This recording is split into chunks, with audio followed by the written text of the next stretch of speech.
తాకట్లో ఉన్న బంగారాన్ని విడిపించి ఆ రోజున మార్కెట్ ధర కట్టి మిగిలిన డబ్బును మీకు అందిస్తుంది కొమ్మూరి గోల్డ్.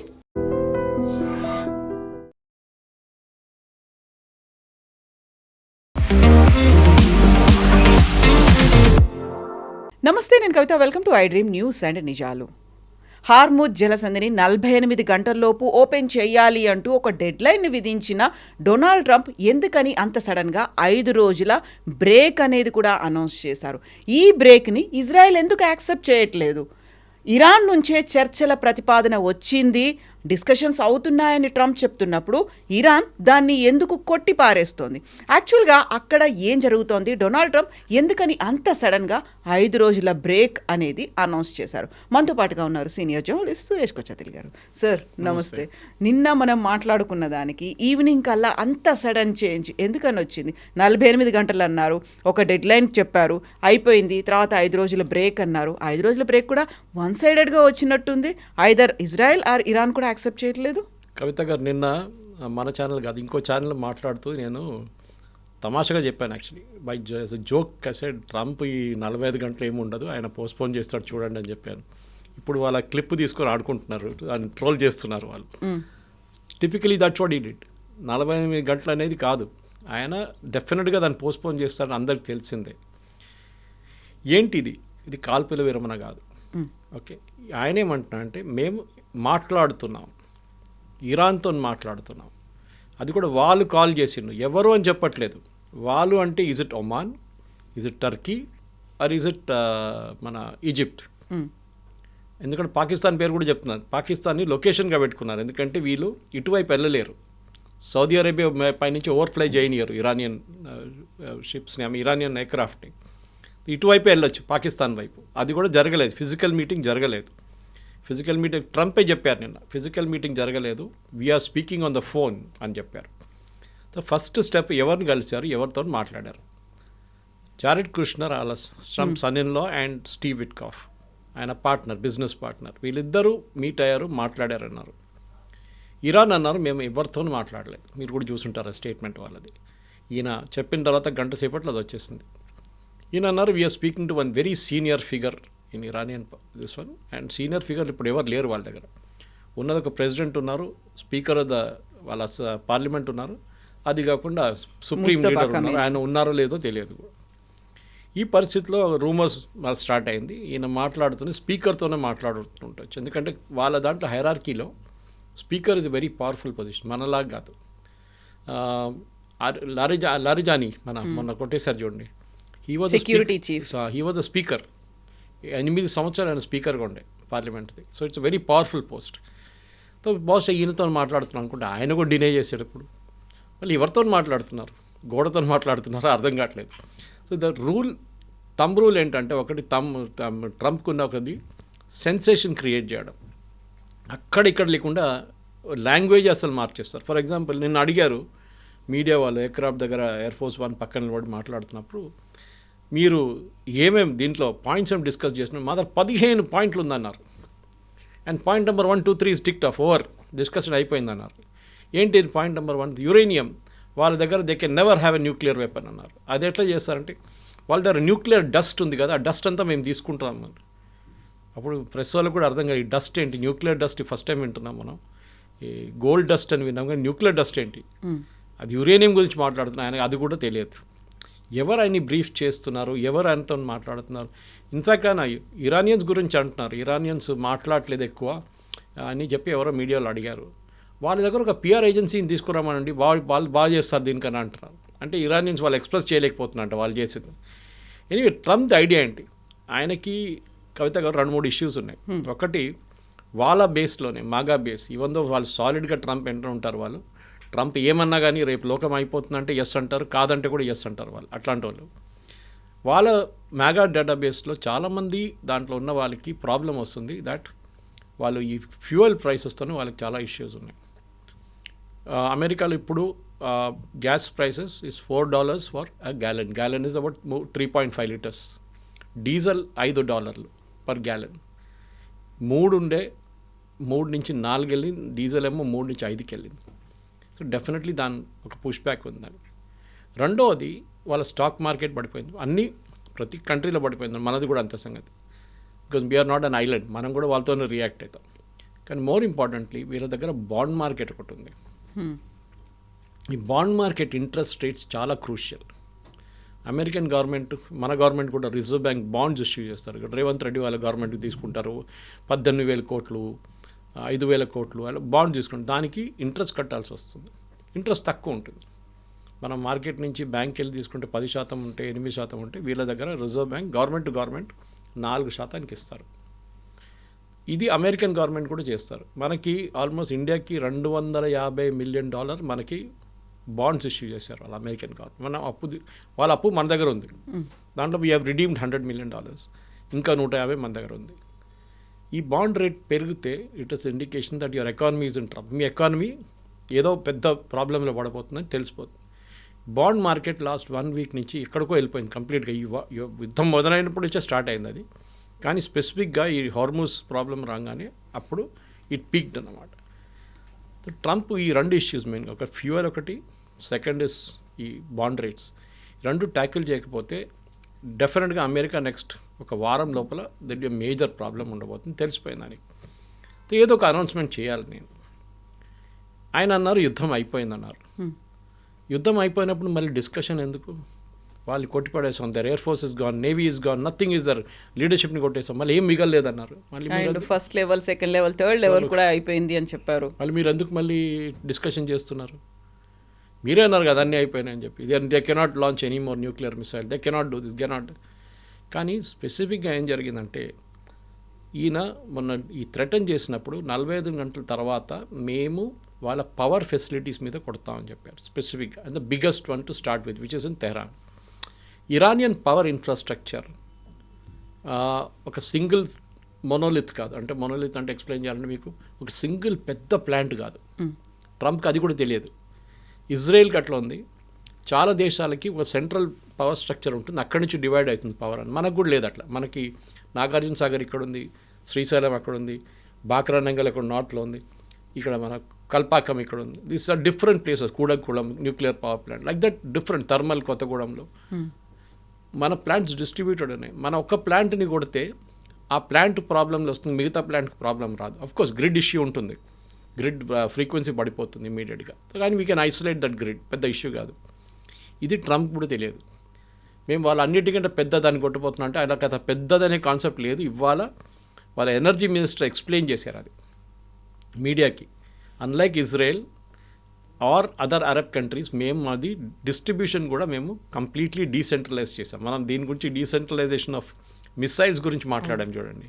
ప్రతి డిస్ట్రిక్ట్కి వాళ్ళు వాళ్ళ కమాండర్స్ని పెట్టుకున్నారు. ఇదే వాళ్ళు పవర్ కూడా చేశారు.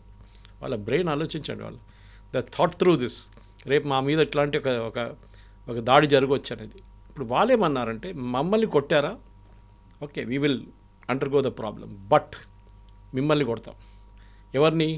సౌదీ అరేబియాని, ఖత్తర్ని, కువైట్ని, అందరినీ మేము వాళ్ళ పవర్ స్ట్రక్చర్ మీద కొడతాం. కొట్టినప్పుడు ఏమవుతుంది? 1, వాళ్ళ పవర్ సిస్టమ్ మొత్తం పోతుంది. రెండవది, ఎందుకంటే వీళ్ళందరూ గ్యాస్ లేకుండా ఆయిల్ మీద ఆపరేట్ చేస్తారు. We will destroy that. వీళ్ళ డీసాలినేషన్ ప్లాంట్ కూడా పోతుంది దాంతో. ఖత్తర్ లాంటి కంట్రీలో 100% వాళ్ళ నీళ్ళు, తాగే నీళ్ళ నుంచి వాళ్ళు పనికైనా యూజ్ చేసే నీళ్ళు కూడా, స్నానం చేయడం కూడా వాళ్ళు డీసాలినేషన్ ప్లాంట్ నుంచి వస్తున్న నీళ్ళు వాడుకుంటారు. సముద్రం నుంచి మార్చిన నీళ్ళు అవి. సీ నుంచి డీసాలినేషన్ సాల్ట్ తీసేసి ఆ ప్రాసెస్లో స్వీటన్ అప్ చేసి కొంచెం తీసుకొస్తుంది. వేరే Saudi Arabia 50%. They have 50% normal water. ఎందుకంటే చాలా పెద్ద కంట్రీ, వాళ్ళ దగ్గర అక్విఫైర్స్ ఉండొచ్చు, మనలాంటి బోర్వెల్స్ ఉండొచ్చు, ఏదైనా ఉండొచ్చు. వాళ్ళ దగ్గర రివర్స్ ఎంత పెద్ద రివర్స్ ఏం లేవు వాళ్ళ దగ్గర. ఇటువైపు కువైత్ దగ్గర same problem, Bahrain same issue, నీళ్ళు లేవు వాళ్ళ దగ్గర. మీరు కొట్టారో మేము నీళ్ళు కొట్టేస్తాం. ఇమ్మీడియట్లీ అరబ్ కంట్రీస్కి ప్యానిక్ అయిపోయారు వాళ్ళు. ఎందుకంటే ఎక్కువ, మన ఖత్తర్ అంటే 4 లక్షల మంది వాళ్ళ పాపులేషన్, కానీ మన పాపులేషన్ దానికన్నా చాలా ఎక్కువ. నేను మోదీ గారు చెప్పారు చూడండి, 1 కోటి మంది Indians, 1 crore people are working in GCC countries. The impact అందరి మీద ఉండబోతుంది. వీళ్ళు ప్యానిక్గా ఇమ్మీడియట్లీ ట్రంప్కి మెసేజ్ పంపించారు that you cannot do this. మీరు చేస్తే ఎల్లుండి మేము ఉండం, మా దేశమే మొత్తం పోతుంది కంప్లీట్గా. మా ప్రజలు రోడ్డు మీదకి వచ్చేస్తారు, హాస్పిటల్కి కరెంట్ ఉండదు, డీసాలినేషన్ ప్లాంట్కి కరెంట్ ఉండదు, దేనికి పవర్ ఉండదు. So Trump immediately reaction that నేను ఆపేస్తున్నాను 5 days. కవిత గారు, డే చూడండి. ఈయన అనౌన్స్ చేసిన ఏ రోజు అనౌన్స్ చేశారు? Monday, Tuesday, Wednesday, Thursday, Friday. Stock market open ఉండేది ఈ 5 రోజులు. అమెరికన్ స్టాక్ మార్కెట్ ఓపెన్ అయ్యే టైంకి చెప్పారు. సండే రోజు చెప్పలేదు, మండే రోజు చెప్పారు. చూడండి ఆయన అనౌన్స్మెంట్ ట్రిక్. ఇది జరిగింది. Immediately stock market picked up. ఇప్పుడు అలిగేషన్స్ ఏంటంటే మన దాంట్లో ఇన్సైడర్ ట్రేడింగ్ అంటారు. అంటే మీరు ఒక కంపెనీ నడిపిస్తున్నారు, మీ కంపెనీ చైర్మన్ మీరు ఫైనాన్షియల్ రిజల్ట్స్ రిలీజ్ చేయబోతున్నారు. మీకు తెలుసు ఫైనాన్షియల్ రిజల్ట్స్ ఈసారి బాగా వచ్చిందా లేకుంటే it has gone below expectations. దాది మీ స్టాక్ మార్కెట్ మీ షేర్ మీద ఇంపాక్ట్ ఉంటుంది. మీరు ఈ పీరియడ్లో, దట్ ఈస్ ఈ రిజల్ట్స్ వచ్చే పీరియడ్లో దాని కొన్ని రోజుల తర్వాత మీరు అమ్మకూడదు, కొనకూడదు షేర్లు. యూ అండ్ బోర్డు మెంబర్స్ ఎవరెవరు ఉన్నారో మీరు అది పెద్ద సెబీ రూల్స్ ఉంది దానికి. ఇన్సైడర్ ట్రేడింగ్ అంటారు దాన్ని. ఇప్పుడు ఏమంటున్నారంటే ట్రంప్ వాళ్ళ ఫ్రెండ్స్కి ట్రంప్ ముందే చెప్పారు, నేను ఈ అనౌన్స్మెంట్ చేయబోతున్నాను, మీరందరూ షేర్లు కొనుక్కోండి. ఎందుకంటే షేర్ అంతా పడిపోయింది కంప్లీట్గా. కొనుక్కోగానే నేను చెప్పగానే షేర్ పైకి వెళ్ళిపోతుంది, అమ్మేసుకోండి. హాఫ్ అన్ అవర్ లోపల 220 పాయింట్స్ ఎక్కింది షేర్లు. And within half an hour మళ్ళీ పడిపోయింది. అంటే వీళ్ళు కొనుక్కున్న వాళ్ళు అమ్మేసుకున్నారు. So there is an enquiry going on. Insider trading జరిగిందా లేదా, ఎవరెవరు కొన్నారు, ఎవరెవరు అమ్మారు, that be huge database check చేయాల్సి వస్తుంది.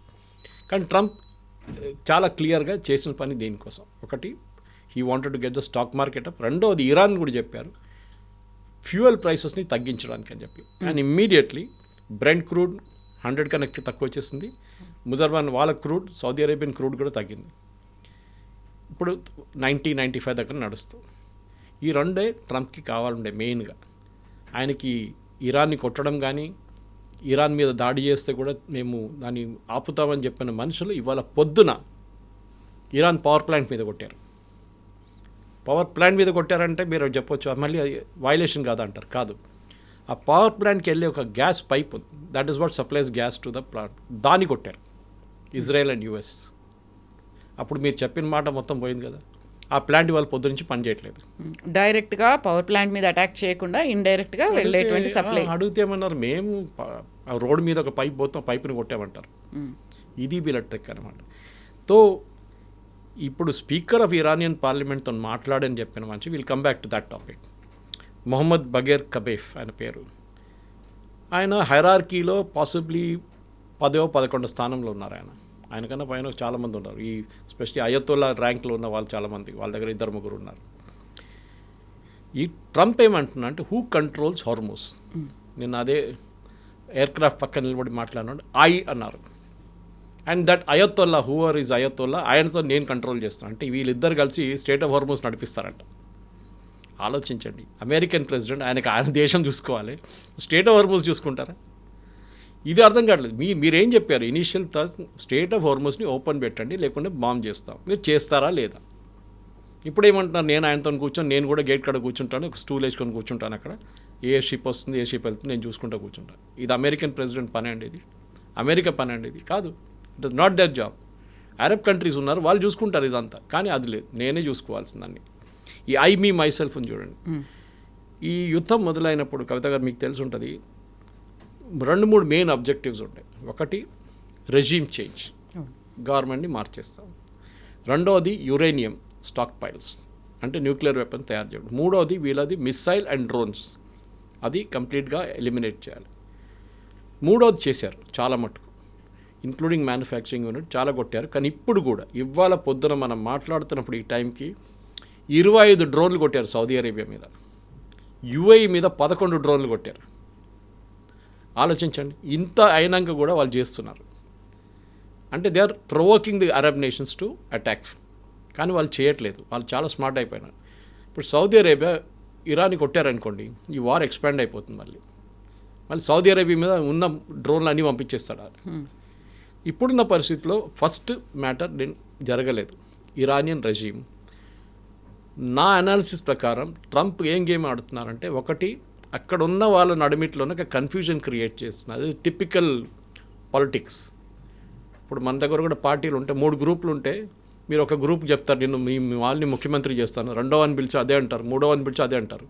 వీళ్ళు ముగ్గురు అనుకుంటారు మా లీడర్ ముఖ్యమంత్రి అయిపోతాడు. కానీ మీరు ఆడే గేమ్ ఇంకోటి, ఒక్కరే సపోర్ట్ చేస్తారు మీరు. Possibly speaker of Iranian parliament Mohammad Bagher, ఆయన్ని బహుశా ఈయన ఒక లీడర్గా తయారు చేస్తున్నారు. మనం వెనిజువేలాలో చేసాం చూడండి అట్లా. కానీ ఇరాన్లో పవర్ అనేది మీకు తెలిసిందే, it is with the Iran national security guards. వాళ్ళ దగ్గర ఉంది. వాళ్ళు డిసైడ్ చేస్తారు ఎవరు ప్రధానమంత్రి, ఎవరు స్పీకరు, ఎవరు సుప్రీం లీడర్ అని డిసైడ్ చేసేది రెవల్యూషనరీ గార్డ్స్ వాళ్ళ దగ్గర. ఆ పవర్ ట్రంప్కి ఏం చేయలేకపోతాడు. ట్రంప్ ఎంత ప్రయత్నించా కానీ ఈ రెవల్యూషనరీ గార్డ్స్ పక్కన జరగకుండా ఏం చేయలేరు. ఇది మెయిన్ థింగ్ అవుతుంది. This is the problem. ఎందుకంత సడన్గా ట్రంప్ వన్ సైడెడ్గా డెసిషన్ తీసుకున్నాడు? Not even approaching Israel. కలిసి అటాక్ చేశారు, కలిసే యుద్ధం చేస్తున్నారు. ఇప్పటిదాకా నెతన్యాహు మాట్లాడలేదు, ట్రంపే మాట్లాడుతూ వచ్చాడు. సడన్గా ఇప్పుడు నెతన్యాహు చెప్పింది నేను ట్రంప్తో మాట్లాడతాను, we will continue the war, మేము అటాక్స్ చేస్తూనే ఉంటాము అనేటువంటి మాట నెతన్యాహు దగ్గర నుంచి వచ్చింది. సో ఆ షాక్ అనేది ఎవరికి తగిలింది? అసలు నెతన్యాహుకు తగిలిందా, ఇరాన్కి తగిలిందా, సొంతంగానే ట్రంప్ చేసుకున్నారా? నెతన్యాహు మెంటలీ ప్రిపేర్డ్గా ఉన్నాడు. ఆయనకి తెలుసు ట్రంప్ మెంటాలిటీ ఎట్లా అని. ట్రంప్కి ఒక డొమెస్టిక్ ఆడియన్స్ చూసుకుంటున్నారు ఆయన. ఆయిల్ ప్రైసెస్ పెరిగింది, బాండ్ ప్రైసెస్ పెరిగింది, దాంతోపాటు ఇన్ఫ్లేషన్ పెరిగింది. వాళ్ళ డొమెస్టిక్ ఆడియన్స్ సఫర్ అవుతున్నారు. సో డెఫినెట్గా ట్రంప్కి అక్కడ మిడ్ టర్మ్ పోల్స్ రావబోతుంది, దాని మీద డెఫినెట్గా ఇంపాక్ట్ ఉంటుంది. అదొకటి ఉన్నప్పుడు ఇజ్రాయెల్కి ఆ ప్రాబ్లం లేదు. ఇజ్రాయెల్లో ఎలక్షన్ రాబోతుంది ఇంకా కొన్ని నెలల తర్వాత. నెతన్యాహు డెఫినెట్లీ ఎలక్షన్ గెలుస్తారు. ఆయనకి ఈ వార్ ఎన్ని రోజులు నడుస్తుందో అన్ని రోజులు ఆయనకి ఎలక్షన్ గెలవడానికి ఛాన్స్ ఉంటుంది. కావాలంటే ఎలక్షన్ నడుస్తున్నప్పుడు కూడా ఆయన బాంబ్ చేసుకుంటాడు కావాలంటే ఓట్ల కోసం.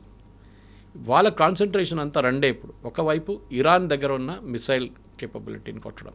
ఇవాళ పొద్దున కూడా దే అటాక్డ్ ఇజ్రాయెల్. నిన్న డిమోనా అటాక్ చేశారు, మీరు చూస్తుంటారు. న్యూక్లియర్ వాళ్ళ ఫెసిలిటీ, వాళ్ళ ప్లాంట్ అని చెప్పారు, మిసైల్ ప్రొడక్షన్ అని చెప్పారు. న్యూక్లియర్ ఫెసిలిటీ అట్ డిమోనాని లిటిల్ ఇండియా అంటారు. అక్కడ మన మహారాష్ట్ర నుంచి వెళ్ళిన చాలామంది జ్యూస్ అక్కడ ఉన్నారు. ఈ డిమోనాని కొట్టిన దానికి మీరు చూడండి, వాళ్ళు కరెక్ట్గా ప్లాన్డ్గా కొట్టారు. వాళ్ళు ఇరాన్ దగ్గర కేపబిలిటీ డెఫినెట్గా ఉందని తెలిపాను. డిగో గార్షియా కొట్టారు. డిగో గార్షియా సక్సీడ్ కాలేదు, కానీ 4000 కిలోమీటర్ అంటే 3700 కిలోమీటర్ ట్రావెల్ చేస్తుంది ఆ మిసైల్ ఇరాన్ నుంచి. ఇరాన్ దగ్గర ఐసీబీఎం లేదనుకున్నాం, కానీ ఇరాన్ దగ్గర ఐసీబీఎం ఉంది. ఇప్పుడు అమెరికాకి తెలిసింది, పాసిబ్లీ ఇజ్రాయెల్ కూడా తెలియదు ఈ మాట. ఇప్పుడు ఇజ్రాయెల్ స్ట్రాటజీ ఏంటంటే లెబనన్, సౌత్ లెబనన్ ఆక్యుపై చేయడం. వాళ్ళకి లెబనన్ వైపు నుంచి మిసైల్స్ ఆపితే వాళ్ళకి నార్త్ ఇజ్రాయెల్ సేఫ్ అయిపోతుంది, నార్దర్న్ ఇజ్రాయెల్, గోలాన్ హైట్స్ అటువైపు. అది వాళ్ళ స్ట్రాటజీ. సో వాళ్ళు రిపీటెడ్గా నిన్న సౌత్ లెబనన్ మేము ఆక్యుపై చేయబోతున్నాను వాళ్ళ డిఫెన్స్ మినిస్టర్ అన్నారు. లిటానీ రివర్ దాకా that they will capture that south Lebanon. ఆ సౌత్ లెబనన్ అటువైపు వెళ్ళే బ్రిడ్జ్ అంతా కొట్టుపడేశారు నిన్న. మేజర్ బ్రిడ్జెస్ డెమాలిష్ చేసేసారు ఎయిర్ రైడ్లో. వాళ్ళ స్ట్రాటజీ అది ఆక్యుపై చేసుకుంటే వీళ్ళ మిసైల్స్ తగ్గిపోతుంది, వీళ్ళ రేంజ్ ఉండదు అని చెప్పేసి. కానీ అక్కడ కూడా మనం వీఆర్ మిస్టేకింగ్. ఎందుకంటే అక్కడ కూడా మొన్న ఒక ఎయిర్ స్ట్రైక్లో 4 Iranian revolutionary guards senior leaders అక్కడ చనిపోయారు లెబనాన్లో. వాళ్ళు ఏం చేస్తున్నారు లెబనాన్లో? డెఫినెట్లీ వారి యుద్ధం మొదలైన ముందే వచ్చారు అక్కడికి. ఇన్ఫ్యాక్ట్ నస్రుల్లాని చంపినప్పుడు కూడా దాంతోపాటు అక్కడ కూడా 3 రెవల్యూషనరీ గార్డ్ చనిపోయారు. దానికన్నా ముందు ఒక సంవత్సరం ముందు ఒక పెద్ద డిప్లొమాటిక్ ఇన్సిడెంట్ జరిగింది. సిరియాలో ఉన్న ఒక ఇరానియన్ ఎంబసీ పక్కన ఒక బిల్డింగ్ మీద ఇజ్రాయెల్ బాంబు వేశారు. 4 రెవల్యూషనరీ గార్డ్ కమాండర్స్ చనిపోయారు. దాంట్లో పెద్ద ఇష్యూ చేశారు వీళ్ళు ఇరాన్. అది diplomatic thing, how did you bomb it, అది అని చెప్పి. సో ఇజ్రాయెల్ చెప్పారు మేమేం చేయాలి, అది that is not inside the compound, పక్కన ఉండే. సో ఇప్పుడు ఇరాన్ ఇప్పుడు ఏం డిమాండ్ చేయబోతున్నారంటే, ఒకటి వాళ్ళకి వాళ్ళ హిజ్బుల్లాని పక్కన పెట్టేస్తారు, హూతీలను కూడా పట్టించుకోరు, హమాస్ని కూడా దే డిస్బ్యాండ్ దమ్ నౌ.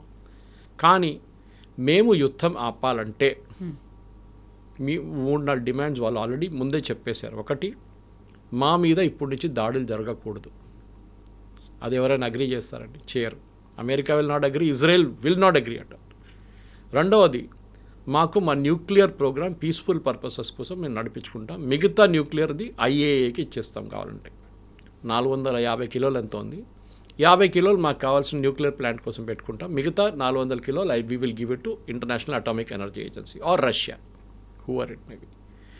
మూడవది, ఇప్పుడు దాకా జరిగిన దాడుల్లో వాళ్ళ ఇన్ఫ్రాస్ట్రక్చర్ మొత్తం ధ్వంసమైంది, దానికోసం కాంపెన్సేషన్ కావాలి. ఈ 3 మెయిన్ పాయింట్స్ వాళ్ళ దగ్గర ఉంది. దీని ఫస్ట్ పాయింట్ ఇజ్రాయెల్ అంగీకరించారు. Even if US says yes, Israel still say no. వాళ్ళకి ఏంటంటే ఏ రోజు కావాలంటే ఇరాన్ వెళ్ళి మేము కొట్టచ్చు అనే ఒక కాన్ఫిడెన్స్ ఉంది వాళ్ళకి. బికాజ్ ఎయిర్ డిఫెన్స్ మొత్తం పోయింది, వాళ్ళ రాడార్ పనిచేయట్లేదు, ఎయిర్ క్రాఫ్ట్ లేదు వాళ్ళ దగ్గర. So they are doing this. America బహుశా అగ్రీ చేయొచ్చు దట్ మీ మీద దాడి చేయం, అయిపోయింది మాది, మా ప్రోగ్రామ్ ఫినిష్ అయిపోయింది. కాంపెన్సేషన్ కూడా ఎవరు ఇవ్వరు. Uranium is a touch issue. ఎందుకంటే యురేనియం ఒకసారి వీళ్ళ చేతికి వచ్చేస్తే అమెరికా ఆర్ ఐఏఏ ఒక కాన్ఫిడెన్స్ వచ్చేస్తుంది, వీళ్ళు ఇంకా న్యూక్లియర్ వెపన్స్ డెవలప్ చేయలేరు అని చెప్పేసి. ఈ 3 పాయింట్స్ వాళ్ళు అడిగారని చెప్పి నిన్న కూడా I made a note of that అన్నమాట. కానీ ఇక్కడి నుంచి ముందుకు వెళ్ళాలన్నప్పుడు వీళ్ళు ఏం చేస్తారు, what should be the next step of America. నేనేమనుకున్నాను, నిన్న ట్రంప్ ఇంత సీరియస్గా అనౌన్స్ చేసిన తర్వాత ఇవాళ బహుశా ఒక డల్ డే ఉండబోతుంది, మనకి డిస్కషన్ కూడా ఏమి ఉండదు టిల్ ఫ్రైడే మనం ఏం న్యూస్ లేదు, బాంబులు పడలేదు అనుకుంటే అప్పుడే పడ్డది బాంబు పొద్దునే. ఇజ్రాయెల్ వేసారు, దాని తర్వాత అమెరికా వచ్చి ఇచ్చారు, చెప్పాను చూడండి, పవర్ ప్లాంట్ పక్కన కొట్టారు. సో దట్ మీన్స్ వీళ్ళు ఆపట్లేదు. ట్రంప్ చెప్పిన మాట ట్రంప్కే వీళ్ళు ఆయనకే ఎవరు పట్టించుకోవట్లేదు. ఎందుకంటే వాళ్ళ ఆర్మీ, వాళ్ళ air force and their navy వాళ్ళు ఎవరు ఇప్పుడు ట్రంప్ని మాట వినట్లేనట్లున్నారు. ఎందుకంటే మరీన్స్ని తీసుకొస్తున్నారు ఖర్గ్ ఐలాండ్ మీద దాడి చేయడానికి. మీరే అన్నారు హార్మూజ్ ఓపెన్ పెట్టండి, we will patrol it together అని చెప్పారు. మళ్ళీ why are you going to Kharg island? Moment అమెరికాలో చాలా సెన్సిటివ్ అనే ఇష్యూ అంటే బూట్స్ ఆన్ ద గ్రౌండ్ అంటారు. అంటే వీళ్ళ సోల్జర్స్ని ఫిజికల్లీ అక్కడ వెళ్ళి పంపించడం, ఇరాన్లో బ్యాటిల్ ఫీల్డ్లో ఉంచడం. డెఫినెట్గా చాలామంది చనిపోతారు, డ్రోన్లు కానీ మిసైల్ కానీ ఏదో అది జరిగితే ఈవెన్ 5 మంది చనిపోతే కూడా it will become a big issue in US. వాళ్ళకి చాలా సెన్సిటివ్ అవర్. మనం అంటాం ఎప్పుడైనా single death is a tragedy, million is a statistics అంటాం. అదే సంగతి ఇక్కడ కూడా. ఇప్పటికే 16 మంది చనిపోయారు అని లెక్కలు చెప్తున్నాయి, అండ్ 140 మంది ఇంజర్డ్ అయ్యారు. అది కూడా చాలా ఇంపార్టెంట్. సో ఇప్పుడు ఆంఫిబియస్ షిప్స్ కానీ అడిషనల్ తీసుకుంటే ఇరాన్ ఏమన్నారంటే, మీరు వీళ్ళని తీసుకొస్తే ఒకటి మేము కార్గిల్ మీద దాడి చేస్తాం, మా సంపత్తి కూడా పోతుంది దాంతో, our tanks will get hit, doesn't matter. మేము రెడ్ సీ వైపు కూడా మైన్స్ వేస్తాం, ఫర్గెట్ స్ట్రైట్ ఆఫ్ హార్మూజ్, అక్కడ కూడా మైన్స్ వేసేస్తాం, రెడ్ సీ వైపు కూడా వేసేస్తాం, మొత్తం పర్షియన్ గల్ఫ్ మొత్తం మేము మైన్లు వేసేస్తాం, ఎక్కడెక్కడి నుంచి షిప్స్ పోతాయి, entire thing will get blockade. ఇప్పుడు ఇదన్నీ కలుపుకుంటున్నప్పుడే ట్రంప్కి ఈ ప్యానిక్ సిచ్యువేషన్లో వచ్చేసారు. సో డెఫినెట్గా Arab nations, especially Saudi Arabia and Khattar, వీళ్ళిద్దరు ప్రెజర్ పెట్టుంటారు యూఎస్ మీద, కాదు ప్లీజ్ స్టాప్ దిస్, ఇప్పుడు చాలా అయిపోయింది, ఇప్పుడు దాకా ఆపుదాం అనుకున్నాం కానీ మీరే చెప్పారు యుద్ధం అయిపోయింది, వీఆర్ వైండింగ్ డౌన్ ఆపరేషన్స్ అన్నారు. మళ్ళీ మీరు $200 బిలియన్ ఎందుకు అడిగారు యూఎస్ కాంగ్రెస్ దగ్గర? ఇవాళ కూడా ఉంది, ఇవాళ కూడా డిస్కషన్ ఉంది దాని మీద. అయిపోయింది కదా యుద్ధం, మళ్ళీ $200 బిలియన్ ఎందుకు? ఇది ప్రశ్న. ఇరాన్కి అంత స్ట్రెంగ్త్ ఎక్కడి నుంచి వస్తుంది, ఎలా వస్తుంది? ఇన్ని రోజులుగా కంటిన్యూ అవుతుంది, 4th వీక్ అనేది ఉంది, అండ్ ఫైటింగ్ వెరీ స్ట్రాంగ్ అనేది ఉంది కదా. ఇరాన్లో అందరు అండర్ ఎస్టిమేట్ చేశారండి. అది not just president Trump, Benjamin Netanyahu, GCC countries, అందరూ ఎవ్రీబడి అండర్ ఎస్టిమేటెడ్ ఇరాన్. వాళ్ళు అనుకున్నారు వీళ్ళని ఫస్ట్ డే కొట్టారు చూడండి, దాంతో ఇరాన్ అయిపోయింది, సరెండర్ అయిపోతారు, ట్రంప్ చెప్పినట్ల నేను ఇంటర్వ్యూ తీసుకుంటాను నెక్స్ట్ లీడర్ కోసం, అన్నీ రెడీగా ఉన్నారు వాళ్ళు. కానీ ఇరాన్ ఇట్లా రిటర్న్ ఏం చెప్తారు అటాక్ చేస్తారని వీళ్ళు ఎవ్వరు అనుకోలేదు, కళలో కూడా వీళ్ళు రాకపోవచ్చు, చేశారు వాళ్ళు. అండ్ దానికి కారణం ఏంటంటే, ఒకటి they had time to prepare, చాలా మెథాడికల్గా ప్రిపేర్ అయ్యారు వాళ్ళు. నేను చెప్పాను చూడండి, ఈ డిస్ట్రిబ్యూషన్ అంటే వార్, నిన్న రాత్రి కూడా I was hearing on military ఛానల్లో నేను ఒక ప్రోగ్రామ్ విన్నాను, వార్ అనేది, and even Fareed Zakaria did a very good program దాని గురించి. $20,000 ఉన్న డ్రోన్ని యూజ్ చేసి $5 మిలియన్ ఉన్న ఒక మిసైల్ని కొట్టడం ఈ యుద్ధం కాన్సెప్టే మార్చేసింది. అమెరికాకి అర్థమైపోయింది, సరే మేము 20 డ్రోన్లు కొట్టుపడేసాం, కానీ మీ కాస్ట్ ఏంటి? What is the cost of bringing down the drone? You are spending millions. వాడికి ఏం పోయింది అంటే, ఒక $5 మిలియన్ ఉన్న ఒక మిసైల్కి యూ కెన్ బై 400 డ్రోన్స్. ఆలోచించండి ఎక్కడుంది. ఇరాన్ మాస్ ప్రొడ్యూస్ చేస్తారు. ఇప్పుడు నిన్న ఎవరో చూసాను, Indian army should have 1 lakh drones అంటున్నారు. రేపు పాకిస్తాన్ అటాక్ చేయండి, మన దగ్గర 1,00,000 డ్రోన్లు ఉండాలి, మనం పంపిస్తూనే ఉండాలి వాళ్ళ వైపు అంటున్నారు. లాజిక్ కరెక్ట్ అది. ఇప్పుడు యుక్రెయిన్లో చూస్తున్నారు మీరు, మేము అందరూ అన్నారు రష్యా యుక్రెయిన్ వారు ఇట్లానే ఇజ్రాయెల్ గాజా లాగా ఉంటుంది, 2 రోజులు అయిపోతుంది, 3 రోజులు ఫినిష్ చేసేస్తారు పుటిన్. 4 సంవత్సరాలు అయింది, 1,00,000 మంది ఇక్కడ చనిపోయారు, 1,00,000 మంది అక్కడ చనిపోయారు. Any result? No result. ఇప్పుడు కూడా యుక్రెయిన్ రష్యా మీద దాడులు చేస్తున్నారు, ఏది డ్రోన్స్ యూజ్ చేసి. రష్యా ఏం చేస్తున్నారు, ఇరాన్ ఇచ్చిన షహీద్ డ్రోన్స్ వాడుకుంటున్నారు, which is what they are using against Saudi Arabia and వాళ్ళ నేబర్స్ విత్ రింగ్. వార్ అనే కాన్సెప్ట్ కూడా దీంట్లో చాలా మటుకు అమెరికా ఒక అర్థం చేసుకున్నారు. మైట్ ఈస్ నాట్ రైట్ అంటే మీ దగ్గర పెద్ద షిప్లు, పెద్ద మిసైల్ సిస్టమ్స్, అది ఇది టామహాక్ పనికి రాదు. జెరాల్డ్ ఫోర్డ్లో లాండ్రీ రూమ్లో ఒక ఫైర్ వచ్చేది, అది అవుట్ ఆఫ్ యాక్షన్ అయిపోయింది, గాన్ ఫినిష్డ్. మీ దగ్గర ఉన్న F-35 బాంబర్ మీద ఇరాన్ స్టెల్త్ బాంబర్ మీద వాళ్ళు అటాక్ చేశారు. వాళ్ళ దగ్గర అంత పెద్ద యాంటీ ఎయిర్క్రాఫ్ట్ సిస్టమ్స్ లేదు. వాళ్ళ మిసైల్స్ ఉండొచ్చు, డ్రోన్స్ ఉండొచ్చు, కానీ యాంటీ ఎయిర్క్రాఫ్ట్ సిస్టమ్స్ ఎక్కడి నుంచి వచ్చింది? వాళ్ళ పాత చైనీస్ సిస్టమ్ ఉండొచ్చు, లేకుంటే రష్యన్. మీ దగ్గర F-35 suppose B stealth bomber, రాడార్లా కనిపించదు, వాళ్ళకి ఎట్లా కనిపించింది? This is going. అప్పుడు యుఎస్ అందరికన్నా ఇది వాళ్ళు అనుకున్నారు, మా దగ్గర ఉన్న technology world's most powerful army, మా నేవీ పవర్ఫుల్ ఉంది, అన్నీ బాగానే ఉంది. కానీ ఇప్పుడు కూడా మీరు స్ట్రేట్ ఆఫ్ హార్మోస్ ఒక హైపోథెటికల్ సిచ్యువేషన్ తీసుకుందాం కవిత గారు. రేపు స్ట్రేట్ ఆఫ్ హార్మోస్ మేము ఓపెన్ చేయమని ఇరాన్ చెప్తున్నప్పుడు అమెరికా ఏం చేస్తాం? వాళ్ళు దాడి చేస్తారు వీళ్ళ మీద. మేము ఎస్కాట్ చేసి షిప్స్ని తీసుకెళ్తా అంటారు. Okay, great. తీసుకెళ్తున్నప్పుడు ఒక చిన్న బోట్ చాలు. మన దగ్గర ఈ ఇన్ఫ్లేటబుల్ బోట్స్ ఉంటుంది, యమహా మోటార్ పెట్టుకొని నడిపిస్తారు. అట్లాంటి ఒక మోటార్ ఇద్దరు కూర్చోవచ్చు, ముగ్గురు కూర్చోవచ్చు. దాంట్లో సూయిసైడ్గా యూజ్ చేసుకుంటారు. దాన్ని వెళ్ళి షిప్స్ని కొడతారు. ఒక్క షిప్ కొడితే చాలు, సైకలాజికల్ ఇంపాక్ట్ మిగతా అందరి మీద ఉంటుంది. అది it cannot move. Strait of Hormuz open చేయాలంటే Iran should agree first. Iran చెప్పాలి ఎస్ వీ విల్. దీనికి నెగోసియేషన్స్ అంటారు. ఇది నెగోసియేషన్ చేయాల్సిన పని చేసేటోళ్ళు ఎవరు కనిపించట్లేదు. స్టీవ్ విట్కాఫ్ అండ్ యారెడ్ కుష్నర్కి ఏం పొలిటికల్ ఎక్స్పీరియన్స్ ఉంది? ఏం లేదు. వీళ్ళు ఒకడైతే one fellow is brother, son in law, other guys business partner real ఎస్టేట్లో. ఆ రియల్ ఎస్టేట్ తోటి నెగోషియేట్ చేస్తున్నారు. దీనికి కావాల్సింది ప్రొఫెషనల్ కావాలి, కూర్చొని కంప్లీట్గా నెగోషియేట్ చేసి. పాత దాంట్లో సిస్టమ్ జాన్ బోల్టన్ వాళ్ళ దగ్గర చాలామంది ఉన్నారు అట్లాంటి ఎక్స్పీరియన్స్ పీపుల్, కానీ వాళ్ళు ఎవరు ఇప్పుడు ముందుకు రారు. ఎందుకంటే ఈ ట్రంప్ బిహేవియర్ చూసి వాళ్ళు భయపడుతున్నారు. ఒక్కరోజు ఏదో అంటాడు, నెక్స్ట్ డే ఇంకోది అంటాడు. They cannot do like that. Negotiations అన్ని చాలా కేర్ఫుల్గా చేయాల్సి వస్తుంది.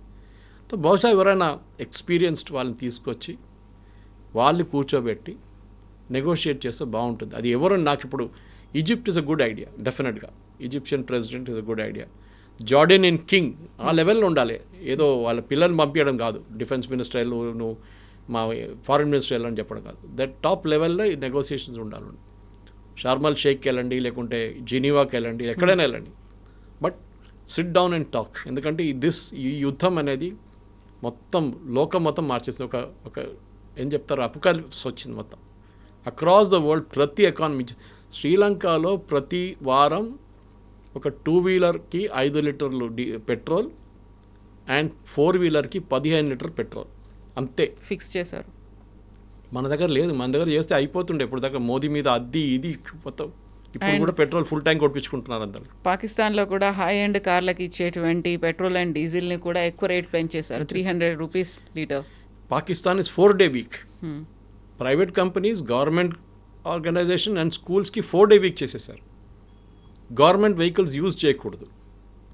మన దగ్గర ఆ పరిస్థితి రాలేదు, కానీ వస్తుంది. మోదీ గారు నిన్న స్పీచ్ ఇస్తూ అన్నారు, we have to change the way. కోవిడ్లో మనం ఎట్లా మార్చుకొని ఎట్లా ఛాలెంజ్ ఫేస్ చేసాం, మనం అదే టైప్లో మనం చేయాల్సి వస్తుంది. ఇక్కడే మళ్ళీ లాక్డౌన్ ఏమైనా పెడతారా అనే మాట కూడా వినిపిస్తుంది. లాక్డౌన్ జరగదు. Lockdown is no. దీనికి లాక్డౌన్ అక్కర్లేదు. It's not an infection. దీనికి కావాల్సింది ఏంటంటే మనం స్పెషలీ మన కుకింగ్ మెథడ్స్ మార్చుకోవాల్సి వస్తుంది చాలా మటుకు. అది 3-4 రేంజెస్లో ఉంటుంది. నిన్ననే గవర్నమెంట్ ఆఫ్ ఇండియా ఒక నోటిఫికేషన్ ఇష్యూ చేశారు. పైప్ న్యాచురల్ గ్యాస్ని ప్రయారిటీ ఇవ్వబోతున్నాం. మన దగ్గర భాగ్యనగర్ గ్యాస్ ఉంది, which belongs to Reliance. Pipe natural gas ప్రతి చోట్ల వాళ్ళు పైప్ వేసుకున్నారు, కానీ డిస్ట్రిబ్యూషన్ జరగట్లేదు. ఇది మన ఎలక్ట్రిసిటీ కనెక్షన్ లాగా. మీరు మెయిన్ రోడ్ మీద 11 kV వేసేసారు, కానీ లోపల తీసుకోవాలంటే మీకు లోవర్ లెవెల్ కావాల్సి వస్తుంది పవర్ సప్లై. అక్కడి నుంచి ట్రాన్స్ఫార్మర్కి వెళ్తుంది, ట్రాన్స్ఫార్మర్ నుంచి 220కి వెళ్తుంది. ఇది జరగట్లేదు. సో పైప్స్ ప్రతి చోట వేసారు, కానీ దాన్ని డిస్ట్రిబ్యూషన్ చేయట్లేదు. అది మనం on a war footing basis ప్రతి సిటీలో చేయాల్సి వస్తుంది. నేను బహుశా చెప్పే ఉంటాను మీద, నేను ట్రివాండ్రంలో ఉన్నప్పుడు when I was working with జనం టీవీ, నేను అక్కడ వాళ్ళు నాకు ఒక 3 bedroom ఫ్లాట్ ఇచ్చారు. నేను వెళ్ళి చూస్తే గ్యాస్ కావాలని గ్యాస్ కోసం సిలిండర్ కోసం దేవులాడితే అది తెస్తే no need, it's a pipe gas అన్నారు, విచ్ ఇస్ అ రెవల్యూషన్. ఆ టైంలో I'm talking of Covid time. ఆ టైంలో కూడా వాళ్ళ దగ్గర పైప్ గ్యాస్, మన దగ్గర ఎన్నో అపార్ట్మెంట్స్ కొత్త అపార్ట్మెంట్స్ కూడా పైప్లు వేసారు, కానీ కనెక్షన్ ఇవ్వలేదు. సో గవర్నమెంట్ ఒక ఇన్సెంటివ్ ఇవ్వాల్సి. నేను కూడా మాట్లాడారు ఇన్సెంటివ్ గురించి. We have to have an incentive. Especially డాబాలు రోడ్ సైడ్ డాబాలు, వాళ్ళకేం కావాలి, ఎథనాల్ బేస్ కుకింగ్ చేయొచ్చు వాళ్ళు, ఎందుకంటే ఫార్మింగ్ వాటి నుంచి ఎథనాల్ ఈజీగా వచ్చేస్తుంది వాళ్ళకి. రూరల్ ఏరియాస్లో బయోగ్యాస్ యూజ్ చేసుకోవచ్చు. అందరు చేయాలని చెప్పట్లేదు, కానీ we got use to LPG, అది ప్రాబ్లం. ఎల్పిజి మన దగ్గర లేదు, మనం బయట నుంచి తెప్పించుకోవాల్సింది. కానీ మేము ప్రొడ్యూస్ చేయొచ్చు, మీరు క్రూడ్ ఆయిల్ తెచ్చుకొని దాన్ని బై ప్రోడక్ట్గా చేయొచ్చు. ఎందుకు మన హీలియం దొరకట్లేదు? Helium is used in semiconductors, helium is used in MRI scan లాగిపోతాయి రేపు.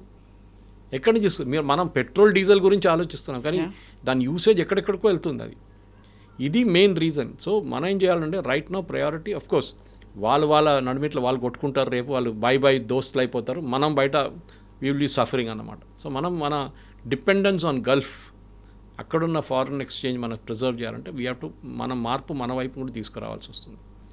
గల్ఫ్ ఎట్లా మారుస్తున్నారు, ఎందుకంటే మొహమ్మద్ బిన్ సల్మాన్ అన్నారు ఈ ఆయిల్ ఎక్కువ రోజులు ఉండదు, we also got to change అన్నారు. ఇవాళ పొద్దున ఐ వాచ్డ్ చాలా మంచి ఒక ఆర్టికల్ వచ్చింది గల్ఫ్ న్యూస్లో. గుజరాత్లో అదానీ వాళ్ళ పెద్ద ఒక సోలార్ ప్రాజెక్ట్, వాళ్ళు ఏమంటున్నారంటే ఇది ఒక 18 టౌన్స్ని ఎలక్ట్రిసిటీ సప్లై చేయవచ్చు అంట, అంత పెద్ద ఫామ్ పెట్టారు సోలార్ది. Why not everywhere? ప్రతి చోట Cochin airport can be fully 100% solar, ప్రతి చోట్ల చేయాల్సింది ఇది. కానీ దానికి ఒక మెంటల్ మేకప్ మార్చాల్సి వస్తుంది. మన దాంట్లో అది లేదు. వీఆర్ కంఫర్టబుల్ విత్ ఎల్పిజి, కానీ ఎల్పిజి అక్కడి నుంచి రేపు రాదు. లేకుంటే ఇప్పుడు చూడండి ఖతార్ ఏమంటున్నా, నెక్స్ట్ 5 years మేము సప్లై చేయలేము, అంత డ్యామేజ్ జరిగింది మాకు. మీరు ఎక్కడికి వెళ్తారు? Qatar supplies world's 20% gas, liquid natural gas. మీరు ఎక్కడ వెళ్ళి తీసుకుంటారు? యూఎస్కి వెళ్తారా, రష్యాకి వెళ్తారా? ఇది పెద్ద ఒక డిబేటింగ్ పాయింట్ ఉంది కవిత గారు, that Indian society it self, ఎందుకంటే మనకు ఎక్కడో జరిగిన యుద్ధం అని కాకుండా మన మీద ఉన్న ఇంపాక్ట్ కూడా మనం నేర్చుకోవాలి. ట్రంప్ రేపు మనం చెప్పినట్ల అయిపోయింది, నేను ఫినిష్ చేసేసాను అన్నీ చెప్పుకుంటూ పోతారు, కానీ ఇది ఇప్పుడు కాదు, నెక్స్ట్ ఇంకో క్రైసిస్ వస్తుంది. దీనికన్నా ముందు ఫస్ట్ క్రైసిస్ 70s వచ్చింది, 90s వచ్చింది. దాని 10 year వార్ వచ్చింది అక్కడ, Iran and Iraq tanker war ఒకటి ఉండే, దాంట్లో అది సేమ్ స్ట్రైట్ ఆఫ్ హోర్మోస్లో జరిగింది ఆ వార్. ప్రతి దాంట్లో ఇట్లాంటి ఇంపాక్ట్ వచ్చింది. సో మనం కూడా ఈ నెక్స్ట్ క్రైసిస్ వచ్చేదాకా వెయిట్ చేయకుండా, క్రైసిస్ వచ్చే ముందు కూడా మనం ఇష్యూ సార్ట్అవుట్ చేసుకోవాలి. అది వన్ బిగ్ లెసన్ ఈ పర్టికులర్ కాన్ఫ్లిక్ట్ నుంచి. Okay sir, thank you so Thank you much. very much. Thank you.